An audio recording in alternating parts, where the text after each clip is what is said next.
আবির্ভাবের স্বরূপটি স্বভাবটি বিকাশ কোন পথে গর্ভধারিণী মাকে মা বলে তো সবাই চোরও ডাকে, গর্ভও ডাকে, সরও ডাকে, কিন্তু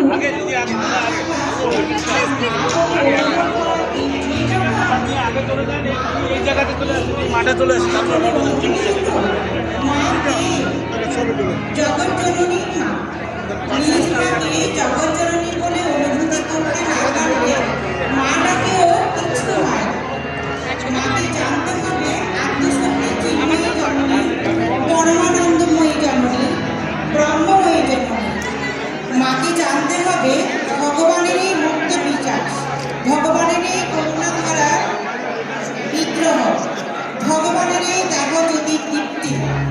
তবেই না মাকে মা বলে ডাকা সার্থক হবে আর পরনারীর প্রতি মাতৃবৃত্তি স্থায়ী হবে। শ্রী শ্রী বাবামণি বলিলেন, ওঙ্কার হচ্ছে সর্বমন্ত্রে